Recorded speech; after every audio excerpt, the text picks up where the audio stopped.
His symptoms are described here. The Mahatma is always engaged in chanting the glories of the Supreme Lord Krishna, personality of Godhead. He has no other business. He's always engaged in the glorification of the Lord. In other words, he's not an impersonalist. When the question of glorification is there, one has to glorify the Supreme Lord, praising His holy name, His eternal form, His transcendental qualities, and His uncommon pastimes.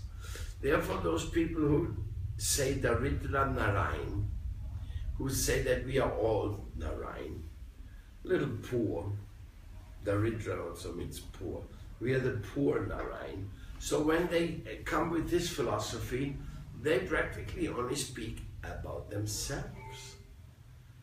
That is, yes, I am my guru. And it is very common that you find that they deify. They make the guru into a deity. Now, there are scripture quotations which can be lent into that, but they're selective, exclusive. Really, the tradition of this, the standard of the tradition is that everybody wants to become the servant of the servant of the servant of the servant. And the guru is definitely the servant of the disciple. He's busy all day with it, so there's no question about it. But when you exclude Krishna's transcendental form and pastime, and you just say the guru is Narayan, then you want to get all your satisfaction out of that relationship, you and the guru, and there's no Krishna to worship, there's no Krishna to talk about it, so then he's going to talk about himself. And there's nothing to be really taught about ourselves. I mean, yes, we are all Jivatmas, and Jivatma is a glorious condition. No, we are not in unhappy conditions, we are very glorious. But why? What is the good reason for having a self-esteem? It's because we are sons and daughters of the Supreme. Our self-esteem is derived from our origin. Now you may say, my self-esteem is derived from my father and mother. Good. If you're born in a nice family, you're lucky enough, you can say that, no? I derived my fortune and my self-esteem from them. But what if you're not? What if you're born into a miserable family with divorce and fight? I can tell you stories every day. They come to me when I preach, you know, they make your hair stand on end. You say, "Ah." But still, everybody needs a self-esteem. And in Krishna consciousness, you get the self-esteem almost instantly if you accept the Supreme Personality of Godhead. And if you accept that I am His servant, I am His beloved child, and He is maintaining me, and I've been so naughty. We like to use the word naughty when we describe little kids' capricious behavior. But they're just giving an indication how we are in the eyes of God. We are also naughty. In so many instances, really always naughty. And that is it's not a very favorable conditioning. So we have to become serious. And seriousness means you have to go and do the job. But your job is good. You're coming from the Supreme, you're going to the Supreme. Even your beauty, you know, every one of you are beautiful people. Where did you get that beauty from? Well, from the Supreme. Because He's the most beautiful, He's Sundaram. Now, as we grow older, our beauty element is getting a little bit under attack. But what really is beautiful about us is the jiva, the soul, the spark in your eyes. That is why when a person is alive, even though the person may be sick and suffering, you spend all money for them to stay well. As soon as somebody leaves the body, nobody wants to spend a penny on this body anymore. Let's just get wood to burn it. That's all. Because nothing to do. Even though your cherished, wonderful, sweet body, dead, it's worth nothing. Some memories someday, some sentimental tears will come. Oh. And everybody is feeling strange when you look at a dead person. Oh. Immediately you think, could that be me? How would I look like without the soul? It's a bit scary, no? But actually it's nothing. According to Bhagavad Gita, it's absolutely nothing. It's just a changing from one body to another. It's a very important part of our spiritual evolution. But because of that, the body is glorious because of the Atma. And the Atma is glorious because of the Paramatma. And the Paramatma is glorious because he knows everything and he takes care of everybody. He's really the shelter giving. That's why he's also called Chaitya Guru. He's like the loving Guru. He's always holding you in his arms. It's not only he's in your heart. Practically you can say he's like holding you. Now, my dear little brother or son, what is it what you want to do today? Oh, I want to do naughty things. Why you want to do naughty things? Naughty things are not good. Yes, but another day, tomorrow I change. So we have so many things there coming in and out of our mind, and then Krishna says, always chanting my glories. So that is an instruction. Satatam kirtayantu mam. Always chant my glories. The glories of Krishna are the top thing to do. Why chant Krishna's glory? Because he's the one who has given you everything. He's the one who's your all in all. He's your blueprints.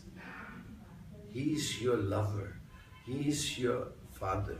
He's your mother. He's your brother. He's your everything. He's giving you the job. He has given you the hair. He has given you the teeth. He's given you the eyes. He has given you the ears. He has given you the mind. He has given you everything. And everything he has given to you for you to engage in connection with him. Like, do you think somebody will give you a stick so that you use a stick and hit on him? Huh? You think God given us this world to offend him and to give trouble to our brothers? No. You can do so. If you got a stake, you can hit somebody, but you should not do that.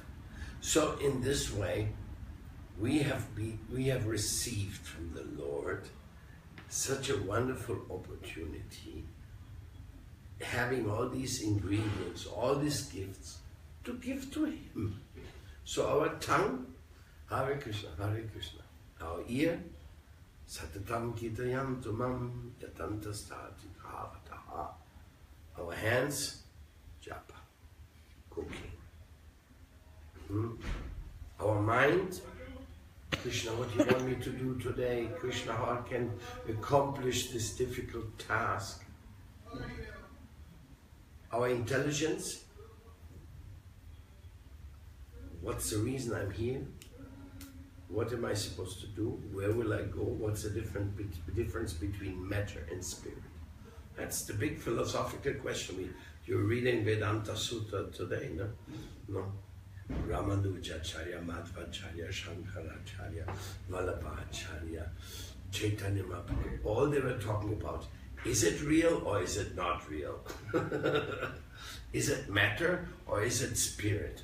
Does it matter or does it not matter? Is it intuition and where the intuition comes from?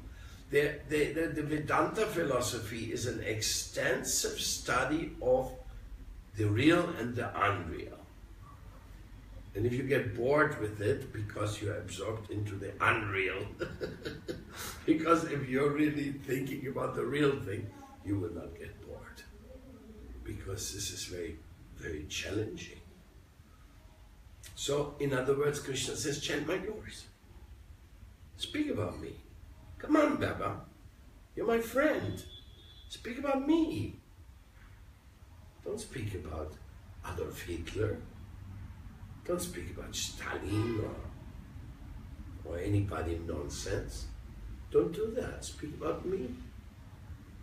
You want to eat? Offer it first to me. But Krishna he says, Bhaktyamama, no, Patram Pushpam Phalam, Patram Pushpam Phalam Tuyam Yome Bhaktya Pranashyati. He said, you can offer meat to me, but don't do it without love. If you don't offer it to me with love, come on, don't bother me. Don't say, hey Krishna, here's your apple. You keep your apple. I have nothing to do with your apple. So you have to prepare nicely. Hare Krishna, Hare Krishna. Oh my Lord, please accept this offering. You are so kind. And then when the offering is over, then, oh my Lord, let me please take your Mahaprasadam. It's all prayer and sweetness and preparation, and it's all glorious. Because Krishna has made all the apples, Krishna has made all the oranges, Krishna has made all the strawberries. Everybody has a strawberry. Isn't it? They look so good, so red. Wow! What a red, huh? Can't buy any color like this in the shop. And where does Krishna get this red color from? He's taking it from the black earth. Black earth, transparent water, and whatnot. And he brings this beautiful red color in each one of the strawberries. And the taste. And everything. So, because we are connected with Krishna, we know everything comes from Krishna. We have a good reason to be joyful. We have a good reason to be thankful.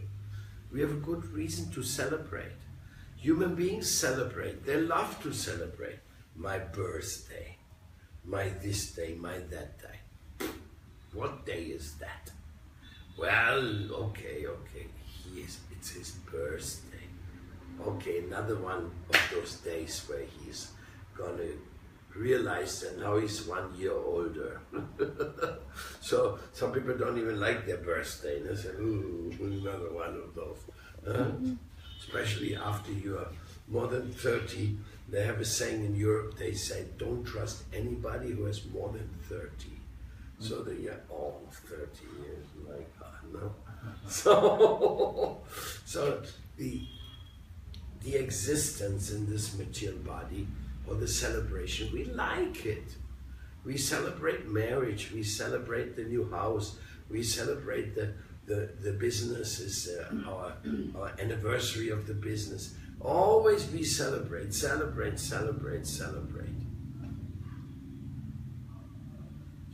in Krishna consciousness we celebrate Janmashtami, Radhastami, Vamanadev appearance day, Parashurama appearance day. We have so many appearance days, and also Vaishnava disappearance day, Tirubhav Mahotsav, Avirbhav Mahotsav. We have so many reasons to celebrate. So celebrate what Krishna has given to you. Celebrate the joy of being his. He has invented all these things, and as soon as you think about it, as soon as you say, all glories to Krishna, you can smile from ear to ear, because you accept your true dependence from the Supreme. You accept it. Yes, my Lord, you are my all in all. You have done everything for me. I mean, I cannot even take credit for the abilities of my hand. Okay, you know, hands can do a lot of things. Sometimes hands do absolute spectacular things. Another person says, how did you do that? Show me. And they go, and it does it. Wow, how was that? But he cannot take credit for that because he didn't create those hands. Those hands were given to him by Krishna. And the telling Shabdake Paunisham Nishu. Bhagavad Gita says, I am the ability in man. So somebody's rich, somebody's poor, it all depends on Krishna. Everything depends on Krishna. Nobody can say it was me. There's one story in the Mahabharata. There is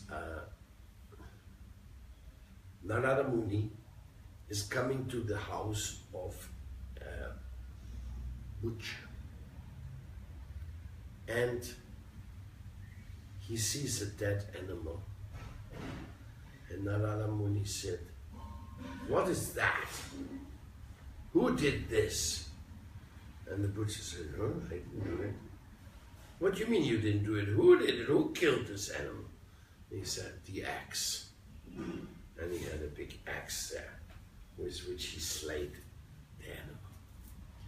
Narada Muni said, but it is your responsibility. No, I'm not. It was the axe who did everything. I didn't do anything. So Narada Muni was thinking, difficult case. Looks like he cannot understand our philosophy. How can I enlighten him? So he waited a few minutes and he looked at the house. He said, what a beautiful house. Oh really, it looks so beautiful. Who made that house? And the same guy said, me, I did this. Oh, you did that? You mean you did that with the axe, or the axe did it? And he could understand. He was caught in his foolishness. So, who are we? We cannot really claim credits. We cannot say the ingredients are not ours. Everything is supplied. So, only thing we can do is say, I'm his. As soon as you say, I'm his, everything is glorious. Because it means, my father, he gave me the bricks. My father gave me the intelligence to get an architect. My father gave me the facility to construct this house. It belongs to my father.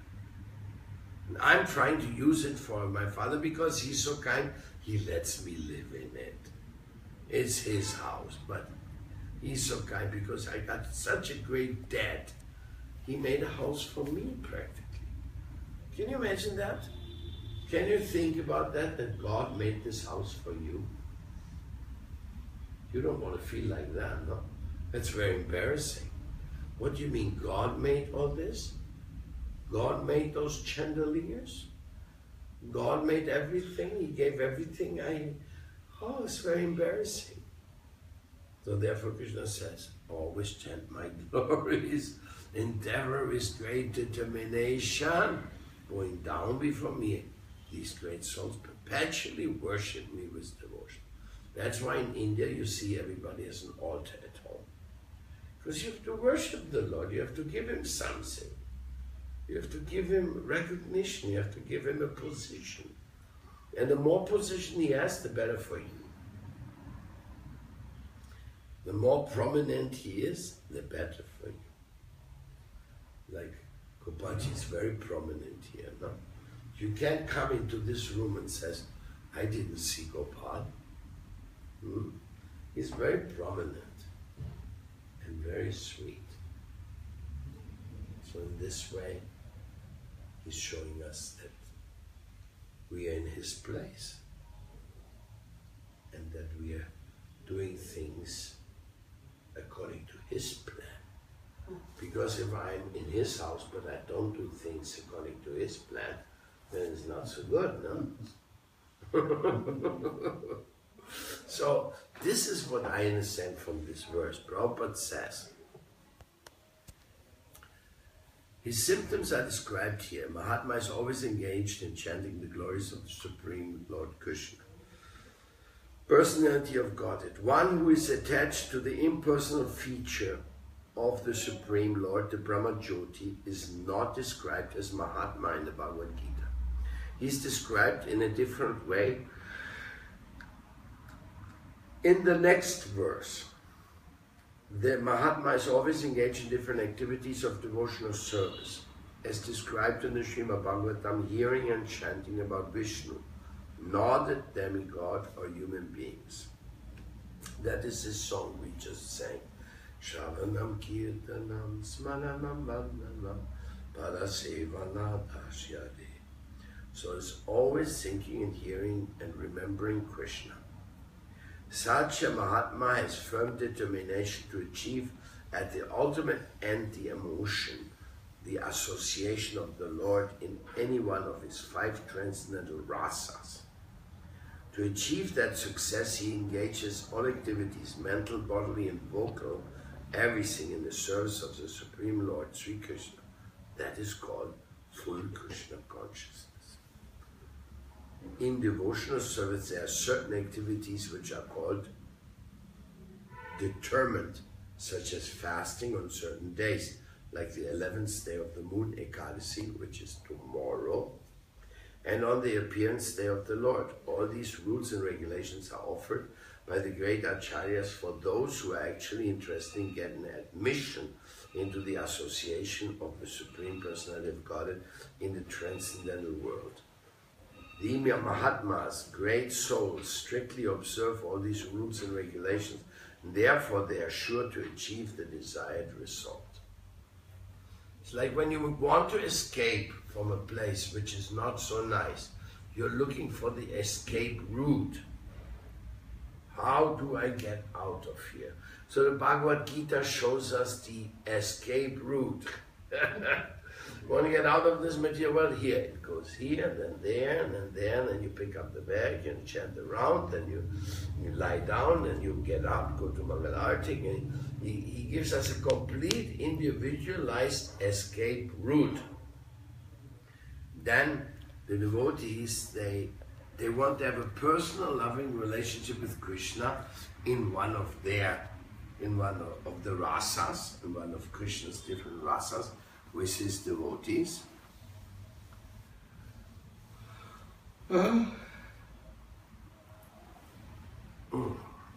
All these rules and regulations are offered by the great acharyas for those who are actually interested in getting admission into the association of the Supreme Personality of Godhead in the transcendental world. The Mahatmas, great souls, strictly observe these rules and regulations, therefore they are sure to achieve the desired result. As described in the 2nd verse of this chapter, not only is this devotional service easy, but it can be performed in a happy mood.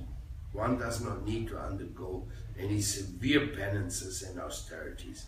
He can live the life in devotional service, guided by an expert spiritual master, and in any position, either as a householder or a sannyasi or a brahmachari, in any position, anywhere in the world, he can perform his transcendental devotional service to the Supreme Personality of Godhead and thus become actually Mahatma, a great soul.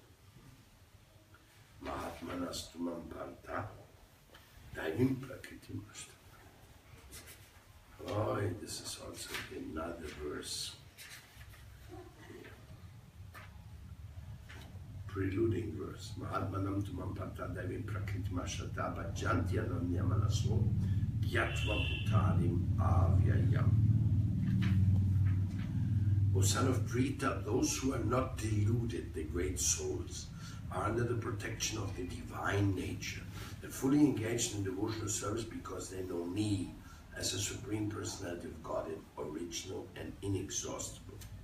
And then Prabhupada says that the next one is also explaining others who engage in sacrifice by the cultivation of knowledge worship the Supreme Lord as the one without a second, as diverse in many and in the universal form.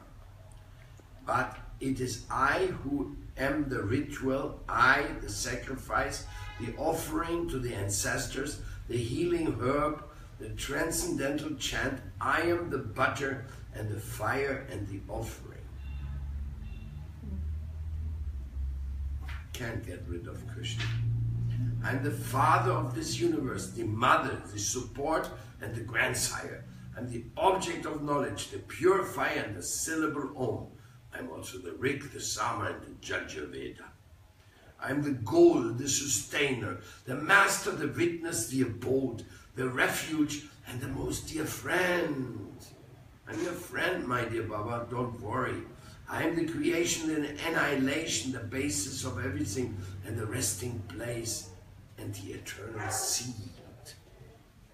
So complete, huh? Arjuna, I give heed, and without, and send forth the rain. I am immortality, and I am also death personified. Both spirit and matter are in me. Hey, you want to know even more? That wasn't enough. You're still not ready to surrender? Maybe you should start from the beginning again. And this is the Bhagavad Gita, as it is. Jai Shri Prabhupada, Hare Krishna. And Gurudev, yes. Abhinav always has one question after listening to all this. And where is he to listen to the answer? He normally tells us that these books were written by somebody, some human. So how can you say that these were written by Krishna himself?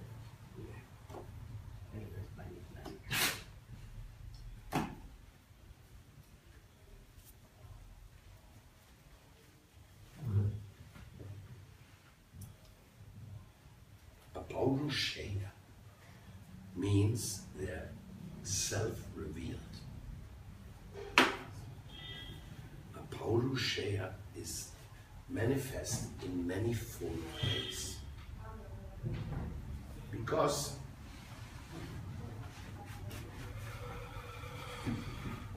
Krishna has no problem to talk with you and me. Whether we can listen to him, that's another question. Whether we want to do it. But since the Guru is not independent, he is... Leave it.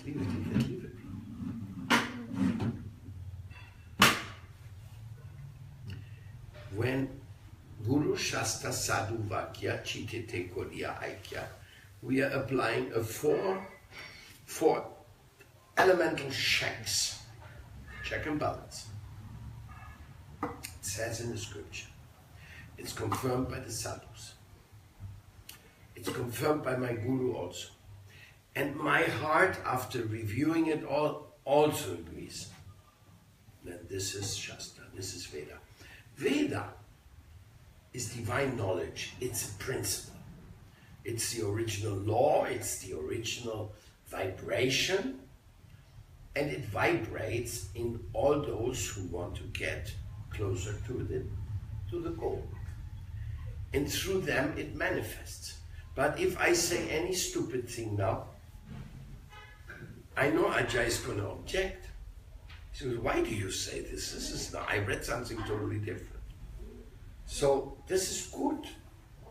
This is the protection of the scripture, the Sadhu Sangha. It's not, this is the book, accept it blindly or go to hell. No, this is not Brahminical. Even there's argument sometimes, maybe it's this, maybe it's that. Sometimes Jiva Goswami interprets one thing, another Acharya says it a little different, and then they start discussing it. For example, the subject, was Radharani and Krishna married or not married? Jiva Goswami gave one explanation, Vishwanath Chakravarti Thakur gave another explanation. And then the devotees are talking about that.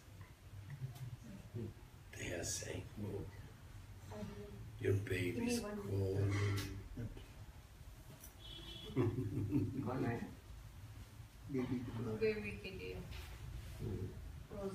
Because you know Krishna Lila is Parakiya. You know what that means, Parakiya? Yes? What it means?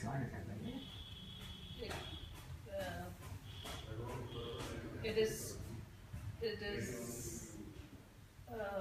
clear. It's like it can be seen. It can be experienced. No. Then Parakiya means paramur, love. The Paramur, he sees that where Krishna and Radha and the gopis, they're the beloved, they're not married. On the contrary, the gopis are married to other men. So when Krishna calls, he's calling the wives of others. What a rascal, no? My God, how does he dare to call the wives of others overnight to dance with him on the Yamuna? Jai Mata. Good night. Good night, Gurudev. Thank you, Radhe Sham.